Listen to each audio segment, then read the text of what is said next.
Hot off the presses, we've got breaking news, people.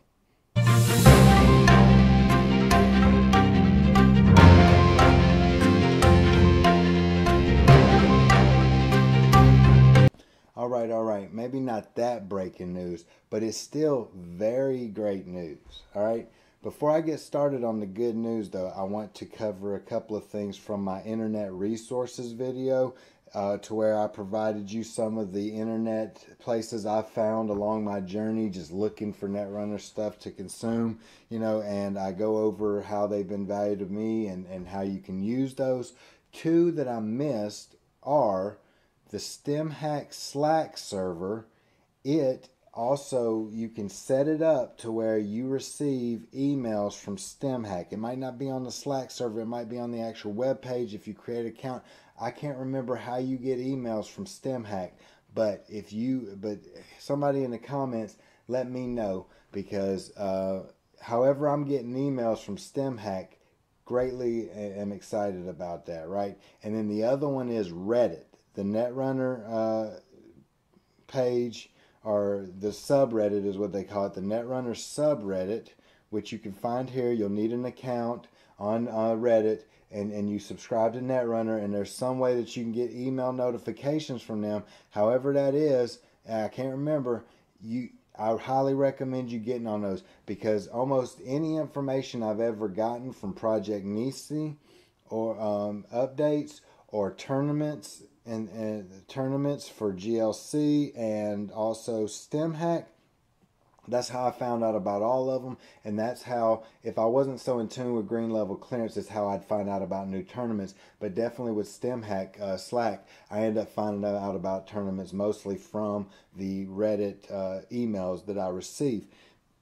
And Reddit does even more than just tournaments and updated information. They have a lot of stuff that people are discussing in their forums, and you'll get updates where you can see those and you can click on them and you can read them real quick. I don't go through all that, but I definitely go through the stuff that I'm interested in, and it's quite a bit. It's probably 60-70% of what they put out I'm clicking on and reviewing, and I'm always clicking on StemHack. They release theirs a little less often, maybe like every week, maybe like every 2 weeks, something like that. So, but definitely I highly recommend start getting emails from those two people, and sign up for Netrunner Dorks, because I also get notifications of Nisi updates from Project Nisi updates from them as well. So saying all that, that's how I found out about this information, and I just wanted to share a little bit about it myself, because this is some pretty cool stuff. So one thing, this is from the StemHack group here. They are doing a Netrunner reboot project. And in the article, they discuss how some people are, not happy or kind of sad about the old cards rotating, and how even though they understand that the old cards had their problems, some were overpowered, some were underpowered, that, people still would like to have some type of interaction with those cards even though they're rotating. So these guys came up with a pretty amazing system, and it really seems like it's a reasonable approach, coming from the place where all this time has passed and you can pretty much see this card didn't get played because it was a little weak, or this card just got played all the time because it was a little overpowered. And what they're doing is they're kind of bringing those down and making all the cards a little bit more, in that medium range. For instance, first example here, Astro Script that they provide. Before, this is called the Astro Train, right? I believe that's how they said Astro Script plane, something like train, something like that. But anyway, what you would do is you would score that first one. You have to install, advance, on the next turn, you're probably going to advance, score. You get an agenda counter on there. And then what happens is you then now have an agenda counter on there that on the future one you can install advance, use the agenda counter or power counter to put onto the agenda as an advancement, and then score. So you can score the next two Astro Scripts or any other 3 2s without even ever having to leave them in the server for a turn. And now all you need is a breaking news, which is a 2-1 where you install advance, and now you done scored your breaking news for your 7th point, and it's a wrap, right? So that was a heavy strategy throughout the first part of this game for sure. And again, don't think I'm speaking about this from experience. I'm just merely speaking about it, watching videos, reading stuff, and seeing it happen to me at particular times in the past. But I say all that to say, this one, they've now made it to where you can't advance a card that was installed this turn, which means you're going to have to leave that card in the server for one turn no matter what. But you definitely have the ability to have more flexibility. So it's still a really good card. It's just not the one that everybody wants in every deck they play, right? And then now, on the other side of the coin, you got a card like Posted Bounty. It was a 3-1. They've now made it a 3-2 because they obviously felt like this ability on this agenda wasn't that good to warrant it being a 3-1, right? So now they've upgraded that one. So now you're seeing these power levels kind of come to a nice medium here, right? So that's good stuff. And you know, that just comes from hindsight's 2020, and they're able to take advantage of that and tweak this stuff so that it's not like just, you know, there's always a chance that you could tweak something and now it's too overpowered or it's too weak. But in their case, they have the ability to go back and see and really make minor tweaks to these things. And it's pretty cool stuff. Again, check out that site. And then this article right here is them coming back 3 months later and saying, hey, we're almost done with this bad boy. We're about 95% of the card pool through, and we're about ready to rumble, right? And they're providing these websites right here, Riteki.fun. It's the alternate site of Jinteki that has these cards in them, and you can go and play. You can get an account just like Jinteki. Same thing here. This is the Netrunner DB for the alternate cards. You can get there, and then they have a StemHack Slack channel for you to talk about those cards with people and everything. So, from this standpoint, we've got articles telling you what they're doing with the card pool, and they have this spreadsheet that goes into detail of how they've modified each card to make it, if they felt like there was an issue, to make it either more powerful or less powerful. It looks like they might be doing more powerful in green. Is there a color coding here? Strength from 4 to 5. Yeah, it looks like, and I could be wrong about this, but it looks like they're making some things weaker, right? So they're making you pay 2 for Aesop's pawn shop, which means it's not quite as good. And then you're increasing, you know, doing this stuff with the other ones to make them a little bit more prevalent. Now, but that's not all, right? For a limited time, which I guess that is true. I was trying to be funny there. But for a limited time, if you catch this video, on September 6th, they're starting a tournament with this new card pool, right?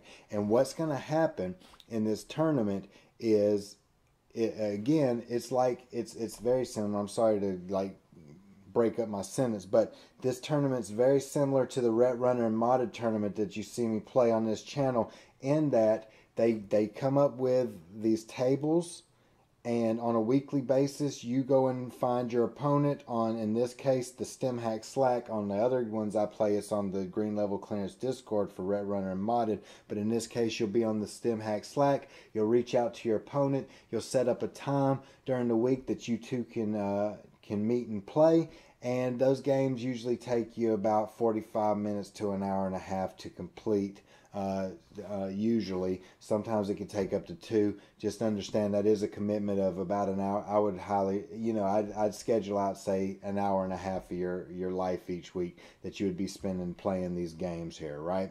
So with that, what you're going to do, what they're doing with this, which is different from these other tournaments, they're playing the card pool from Core Set to Order and Chaos, which there was Order and Chaos, and then I believe there's Lunar, Sand, Data, and Destiny. They haven't got the card pool but to Order and Chaos, right? So all of those deluxe expansions, Honor and Profit, Creation and Control, Order and Chaos, and all cards up to, I believe, right before Lunar. I could be wrong. They might have Lunar in there as well. Matter of fact, let me go in here and get that right while we're talking here. But let's see, Netrunner DB. But anyway, so what's happening here is it's a free online tournament. There's no prizes. It's just, once again, a way that you can stay engaged and enjoy a card pool in a tournament that's not standard, right? It's good for beginners, and it's this one in this case is an alternate card pool. Now here's where it gets interesting. Normally, you're either going to go to with my Netrunner and modded tournaments. You're going to go to Netrunner DB, and you're going to either find a deck list, or you're going to build you a deck, and then you're going to import that into Jinteki and play your games for the week. Well, in this case, I don't know how many of y'all know about this game called Keyforge, which FFG released, I think, probably like 2018, maybe 2019. But Keyforge was this game that each pack was sworn that it was different from any other pack, which, I mean, who knows how many cards off they're counting it being different from a pack. But basically, they have a card pool, they use this algorithm, and they slap together a deck, they slap it in a box, and they sell it to you for about 10 to 15 bucks a pop, right? Well, it looks like they're kind of using that same kind of similar system, minus, you know, getting you for 10 bucks every pack, and they are going to utilize an algorithm to put together a deck from these new cards that's completely random, but they do have the algorithm to where it does ensure that you have basic stuff going on, so that you don't have a deck with no ice or anything like that. They obviously have parameters for the algorithm to make sure you have at least a decent deck. I don't know if it's going to be like Keyforge, where some decks are obviously better than the others. There's a good chance of that, because I mean, there's only so much an algorithm can do in balancing play levels. However, you're going to, in this tournament, every week play a deck from this new card pool that they've modified, right, from core to chaos, or order and chaos. And let me check where order and chaos came out at here. Sets. I want to get that right before I get off. Yeah, okay, so it comes out after Lunar. So everything from core set all the way to order and chaos is in here, and then they've modified some cards to make them stronger or weaker from this original card pool, right? Now, what's going to happen is you're going to, every week, instead of you being able to go in and deck build and have your own deck that you've made with your own goals, you are going to get a new deck for every week for Runner and Corp, and you're going to play those. And what that's going to do is you're going to have to adapt and overcome, right? You're going to have to figure it out on the fly. It's the person who does the best with their decks that they don't know how to play, and it ultimately lets you, learn that card pool still, even though you've got modifications to the cards. And I find that to be very intriguing. I'm definitely signing up for it. For my third weekly tournament, I'm definitely signing up, and they have information right here. What do I need to do to join? And again, I'll have a link to this page here. This is what you need to do. If you want to stop relying on me to give you information like this, then sign up for those emails, and you'll basically have everything I have. But that said,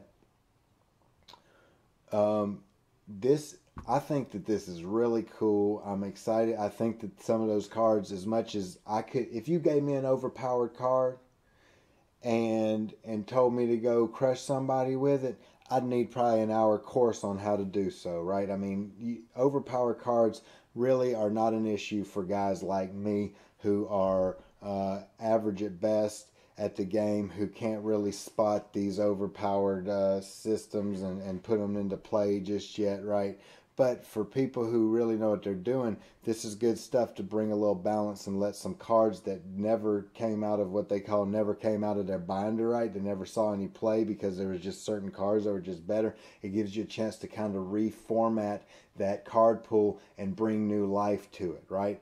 On the other hand, for people who are trying to learn the old card pool, and surely we'll see some of those splashed into the current rotation, now all of a sudden, my mind, I got to try and remember not only those old cards, which ones actually will make way into the Nisi card pool, but also got to remember these new modified ones, unless they end up using the modified ones when they splash in. I don't know how all that's going to work. I'm just saying, I'm definitely seeing more pros than cons here. I'm not trying to be like, oh, it's a terrible idea. I'm just merely sharing for new players who are wanting to experience the original game. Now you're going to be like, when you think of AstroScript, if you played the newer version all the time, you'd be like, isn't this what it does? And you're playing the old one, you're like, oh, I forgot about that, right? So I'm just saying, I could see a little bit of that going on for some of us newer players, but other than that,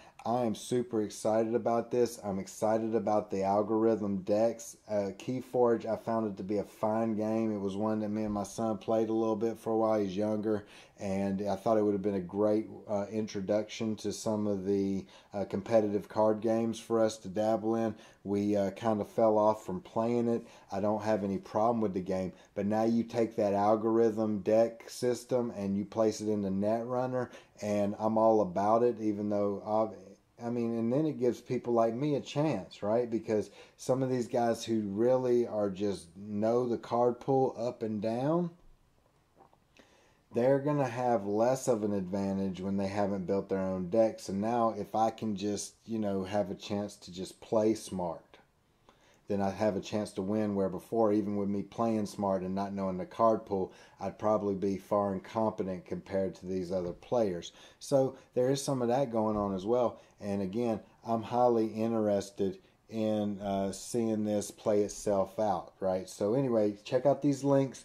Get yourself signed up for the emails for StemHack and Reddit, and get in this tournament. You'll see me out there named Spray Bizzle on StemHack, and it's Spreadbox84, which I need to go ahead and change that to Spray Bizzle, probably some number, because somebody's already taken that name. On Jinteki as well. It's not like I really have anything saved in my Jinteki that makes me have to stick with that name, so I almost want to go ahead and switch that over so it's consistent. But anyway, check out these tournaments right here, and you'll see me in this one for sure. Maybe we'll get to play one, and your game can go into the annals of history on my YouTube channel, right? So yeah. How about that? If you want, I'm always going to ask you, if you're not interested in being on camera, no harm, no foul. But as you see on my videos, if you're watching them, I'm making fun of myself, right? I not necessarily making fun, but I'm acknowledging I'm not where I want to be, right? So you don't have to worry about me sitting over thinking I'm some hot shot trying to crush you on the other side or something. I am trying to beat you, but I'm definitely a humble man who understands I need a lot of room to grow, and even if I beat you, there's a good chance it's just because you got a bad draw and I got a good draw, or any other number of combinations of scenarios that led me to get a win when I probably didn't deserve it. And then again, sometimes I actually get the win because I deserve it, but sometimes I don't know which one it was. You know what I mean? So anyway, another thing I wanted to show you about that, once again, got this from an email from, I believe, Reddit right here. Nisi is going to be at PAX Online 2020 on September 13th. You can catch it right here on Twitch. And those guys, basically, in this email, they're talking about, man, FFG is going to be there, and it's very interesting that that they're having Nisi there, and they're sharing the same area and all this kind of stuff. But, other people were talking about it in the forums, just talking about how, and FFG's done made their money on it. They're probably okay with Nisi, potentially okay with Nisi keeping this alive and doing what they're doing. So that'll be some interesting stuff there, and also just other information that Project Nisi is going to be passing out about future lines and various other things, more than likely. I don't know what they're going to be talking about. I'm just saying, I assume they're going to be talking about any number of topics related to the future of their business and what they've been doing to keep this game alive and continue to get new players in. and all that. So check that out if you remember. I'm trying to make sure I remember, but September 13th could come here and I forget. So if one of y'all remember to remind me, shoot me an email the morning of, because I definitely want to watch it, and then I'll probably put out a video about some of my thoughts, because I'm all about the success of Project Nisi. I love what they're doing for this game. They're doing some really great stuff across the board, cool tournament formats, cool cool cards they're coming out with that I think are solid. Just a number of things that I think they're getting right here, and I'm sure some of you older guys who've been around might have your qualms. For me as a newer player who's kind of been around but not really in the mix like you were, I get it. I'm a noob. I don't know what I'm talking about, but hey, if new players are liking what Nisi's doing, then they're moving in the right direction. And if older players are even somewhat liking what they're doing and sticking around and continuing to play Netrunner, then it's a win for everybody, right? And I think most people are pretty enjoying. I should snoop around some forums to see if I can't find somebody who's not happy with them, because I'll be singing their praises. I'm a Project Nisi fanboy around here, I'm telling you, because I was just expecting for this thing to die. And I mean, they have kept it alive, and I see it like, man, I'm watching like tournaments happen and all this stuff, and you got this amazing commentating done by these folks like it's an ESPN sports event or something. I mean, it's like I'm feeling like I'm in the midst of some real stuff right now. You know what I mean? And it's a card game that supposedly has lost its support, and yet we're still flowing strong, and I'm wanting to help continue that. All right, mumbling on. I know I'm talking at the rapid rate and talking for a long time. So one last thing.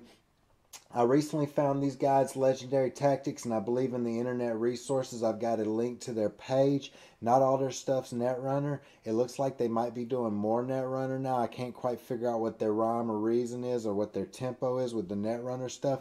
But when they come out with things, I really like the length of their videos, right? They're playing a game usually, and the games last about 25 to 35 minutes.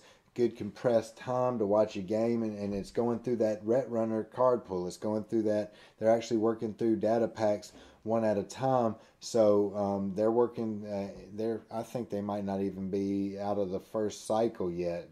So they're working through those data packs and playing. And now they just came out where they're going through the identities, and they say it's for newer players. It's 11 minutes. I mean, that's a good time frame. I wish I could get my stuff down to 11 minutes. My bad, I know I'll be yakety yakking, but I'm telling you, I'm very interested in watching some of these IDs that they're going to provide and see what's going on. I haven't watched this one yet. I just got started on it as I was pulling this up and going through my Reddit emails that I hadn't checked in a couple of days. So I'm going to have a link to these guys as well. They've got some good videos, and so yeah. That's the breaking news, and I just thought I would take the time to share that with you guys, because I'm definitely interested in what's going to happen with this Jumpstart tournament, and it's easy to miss if you're not connected to those emails. So check that out. All right, I'm going to get out of here. I know I blabbed on longer than what I needed to probably share that information, but I just wanted to go ahead, and it's hard for me to stop, man. I got a problem. Got a real problem with talking and going on side conversations and bouncing around, and I apologize. Hopefully I can get